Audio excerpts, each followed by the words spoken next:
ओम नमः शिवाय। शिवजी सदा सहाय। ओम नमः शिवाय। गुरुजी सदा सहाय। 17वां अध्याय मनु की सृष्टि का वर्णन। शतरूपा नारी महास्वयंभुवु नर श्रेष्ठ, यह कारण नर सृष्टि के ज्ञान पूजा जय श्रेष्ठ। वायु बोले, हे ऋषियों, महेश्वर जी की कृपा द्वारा परम शक्ति पार पाकर मैथुन सृष्टि की रचना के लिए ब्रह्मा जी ने आधे शरीर से तो शतरूपा नामक नारी उत्पन्न की और आधे से स्वयंभुवु नामक मनु पुरुष पैदा किया। उसी शतरूपा कन्या ने कठिन तपस्या द्वारा परम यशस्वी मनु जी को पति रूप में पाया।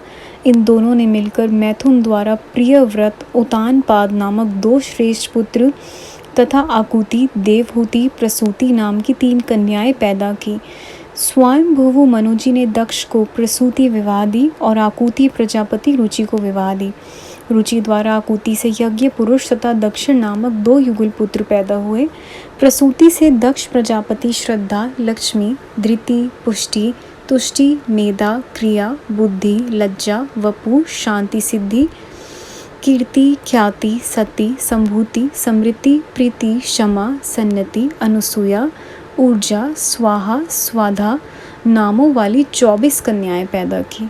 इनमें से श्रद्धा आदि 13 कन्याएं धर्म के साथ व्याई गई। ख्याति आदि 10 भृगु, रुद्र, मरीचि, अंगिरा, पुलह, क्रतु, पुलत्सत्या, अत्रि, वशिष्ठ एवं अग्नि के साथ व्याई गई।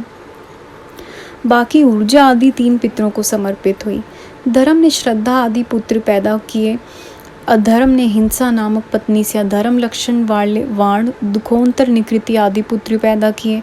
यह सब के सब नियमहीन, स्त्री संतति रहित, धर्म विनाशक सिद्ध हुए।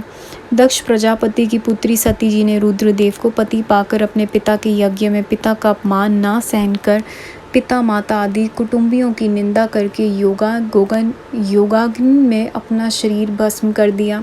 फिर मैना द्वारा हिमाचल की पुत्री हुई, उमा नाम हुआ। कठिन तपस्या द्वारा भगवान को फिर पति रूप में प्राप्त किया। भृगु ऋषि ने ख्याति नामक पत्नी से लक्ष्मी एवं मनवंतरधारी दाता विधाता नामक 2 पुत्र पैदा किए। उन दोनों पुत्रों ने तो सैकड़ों हजारों पुत्र पैदा कर दिए। वे सब के सब स्वयंभुवु मनवंतर में भार्गव वंशीय कहलाए। मारीच ऋषि ने समृद्धि पत्नी से 4 कन्याओं के साथ पौरण मास पुत्र पैदा किया। इसका वंश बहुत बड़ा। इसी वंश में कश्यप ऋषि हुए। स्वभूति नामक पत्नी से अंगिरा ऋषि ने आंगनेद्र तथा शरभ 2 पुत्र और 4 कन्याएं पैदा की। हजारों पुत्र तथा नातियों वाले ये सब हुए। प्रीति नामक पत्नी से पुलस्तत्य दंत अग्नि पुत्र पैदा किया, जो स्वयंभुवु मनवंतर में प्रथम जन्म में विख्यात अगस्त्य ऋषि हुए। उनकी सभी संतान पौलसत्य कहलाई। शमी नामक पत्नी से कर्दमने आसुरी एवं सहिष्णु पैदा किए। ये त्रेताग्नि जैसे तेजस्वी हुए। इनका वंश भी बहुत बड़ा। सन्नति नामक पत्नी से ऋतु के बाल खिल्यादि 60,000 पुत्र हुए। ये सब के सब ब्रह्मचारी सूर्य नारायण को चारों ओर घेरे रहते हैं। अनुसूया पत्नी से अत्रि ऋषि ने सत्य नेत्र, हव्य, आपोर मूर्ति, शैनेश्वर तथा सोम इस प्रकार 5 पुत्र पैदा किए। श्रुति नामक एक कन्या भी पैदा की। इसी से शंख नामक पुत्र हुए, जो कि ऋषि थे। स्वयंभुवु मनवंतर में अत्रि पुत्रों के बहुत हजारों पुत्र नाती हुए। वशिष्ठ जी ने अपनी पत्नी से पुंडरीक, रज, गात्र, उदर्व, बाहु, सबन, अनया, सुतिया एवं शत्रु नामक 7 पुत्र पैदा किए। ये सप्त ऋषि हुए। इनके नाम द्वारा इनकी संतान के गोत्र प्रसिद्ध हुए। वशिष्ठ पुत्रों की स्वयंभुवु मनवंतर में सैकड़ों अरब संख्या में संतानें हुई। हे मुनियों, ये सब मैंने ऋषि सृष्टि का वर्णन किया है। अब दूसरों की सृष्टि का वर्णन करता हूँ। ब्रह्मा जी के मानस पुत्र रुद्र रूप जो अग्नि हुए, उन्होंने अपनी स्वाहा पत्नी से पावक, पवमान, शुचि नामों के 3 पुत्र पैदा किए। पवमान मंथन की अग्नि है, पावक विद्युत की अग्नि है और सूर्य की अग्नि शुचि कहलाती है। हव्यवाह, कव्यवाह एवं सह रक्षा, इन 3 अग्नियों के क्रमशः देवता, पितर एवं असुर संज्ञक पुत्र पैदा हुए। इन्हीं के 49 पुत्र हुए। यह तो नित्य, नैमित्तिक एवं काम्य इन 3 कर्मों में स्थित है। रुद्र स्वरूप एवं रुद्र परायण है, तभी तो अग्नि में होमित पदार्थ रुद्र को प्राप्त होता है। हे मुनियों, यह भी मैंने आपको संक्षेप में कह सुनाया। अब पितृवंश सुनिए। बसंत आदि 6 ऋषि पितरों के स्थान है। गृहस्थ लोगों को 2 प्रकार के पितर होते हैं, अयजवान अग्नि स्वांत एव यजवान, ये तो बहिर्षद है। स्वधा नामक पत्नी द्वारा अग्नि स्वांत पितरों ने जगत प्रसिद्ध मैना तथा बहिर्षद पितरों ने धारणी नामक कन्या पैदा। अग्नि स्वांत पितरों ने मैना को हिमाचल से व्याहा। मैना द्वारा हिमाचल ने मैनक एवं क्रौंच नामक 2 पुत्र तथा रुद्र पत्नी उमा एवं परम पावनी गंगा पैदा की। बहिर्षद ने धारणी कन्या मेरु को ब्याह दिया। धारणी ने तो सुंदर सुंदर गुफाओं वाले तथा दिव्य औषधि वाले मंदरांचल पुत्र को पैदा किया। भगवान रुद्र के श्राप से दक्ष प्रजापति भी चाक्षुष मनवंतर में इनके पुत्र हुए। वायु बोले, इस प्रकार धर्म आदि वंश का विस्तार मैंने कह सुनाया। यह तो संक्षेप से कहा गया, पूरा वर्णन तो सैकड़ों वर्षों तक भी असंभव है। 18वां अध्याय। दक्ष को शिव श्राप। शत्रु भाव कन्या सती दक्ष गयो अभिशाप, पुत्र प्रचेता तब भय तज्यो दे जवाब।